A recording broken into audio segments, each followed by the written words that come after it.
अपनी जीत को लेकर इसलिए आश्वस्त हूँ क्योंकि मेरा कार्यकाल बहुत छोटा रहा। 5 साल तो मेरे लिए बहुत लंबा रहेगा और उस समय मेरे पास बहुत समय भी रहेगा और बहुत काम करने के लिए वक्त भी रहेगा। उनके सुनहरे सपने, उन्हीं को बहुत बहुत बधाई। अपनी क्षमता से ज्यादा करके मैं लोगों के सामने दिखाने का काम करूंगी और अपने कामों के द्वारा अपने बातों को कहने का प्रयास करूंगी। देखिए, अभी तो मैं खुद जा रही हूँ और मैं अब जाकर के खुद अब मुआयना करना चाहूंगी कि सब लोग हमारे मतदाता है, चाहे पुरुष हो, महिला हो, बुजुर्ग हो, युवा हो, सब लोग निकलें और अपना मतदान का जरूर प्रयोग करें। बस मैं इसलिए सोची कि अब थोड़ा सा पता लगा लिया जाए क्षेत्र में हमारे लोग कितना निकल रहे हैं। वोटिंग हो रही है मैम, क्या कहना चाहेंगे? क्योंकि द्वितीय चरण के चुनाव में जिस तरह से लोगों का निकलना आप लोगों तक पहुंची है, जनसंपर्क लास्ट डे जिस दिन था उस तरह से आप जनसंपर्क कर रही थी, डायरेक्ट कनेक्ट कर रही थी जी। तो क्या लग रहा है, कितना उम्मीद है अपनी जीत को लेकर? देखिए, मैं अपनी जीत को लेकर इसलिए आश्वस्त हूँ क्योंकि मेरा कार्यकाल बहुत छोटा रहा, 4 से 5 महीने का, और 4 से 5 महीने में मैंने गांडे के लिए जितना किया है, मैं ये समझती हूँ कि उतने कम वक्त में मैंने पूरी अपनी मेहनत लगा के पूरा जी तोड़ मेहनत किया है और लोगों को वो सुविधाएं दी हैं जो उनका हक है।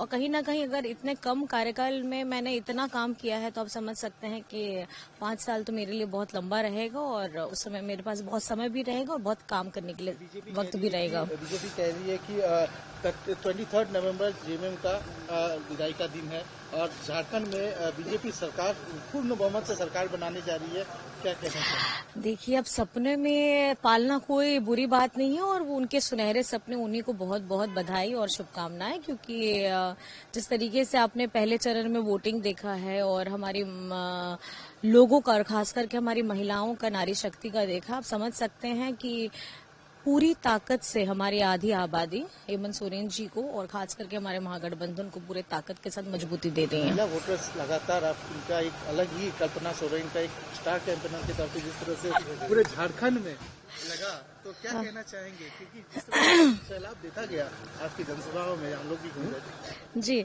बस कुछ नहीं। देखिए, एक क्रांतिकारी कदम झारखंड बनने के बाद ये पहली बार है कि हमारे झारखंड की मैया को उनका सम्मान देने का काम किया गया है और आदरणीय हेमंत सोरेन जी जो राज्य के मुखिया हैं, लेकिन हमारी झारखंड की जनता उनको दादा, बेटा, हेमंत बेटा करके बुलाते हैं। तो मुझे लगता है कहीं ना कहीं एक बेटा ने, एक भाई ने फर्ज अदा किया है और 24 वर्ष के इस नए झारखंड में हेमंत सोरेन जी एक युवा मुख्यमंत्री के रूप में कार्यकाल को बहुत बेहतरी से लेकर के जा रहे हैं। आने वाले दिनों में कल्पना सोरेन को बड़े जिम्मेदारी में देखा जा सकता है। मेरे पास जो जिम्मेदारियां है कि मैं अपनी जिम्मेदारी अपनी क्षमता से ज्यादा करके मैं लोगों के सामने दिखाने का काम करूंगी और अपने कामों के द्वारा अपने बातों को कहने का प्रयास करूंगी।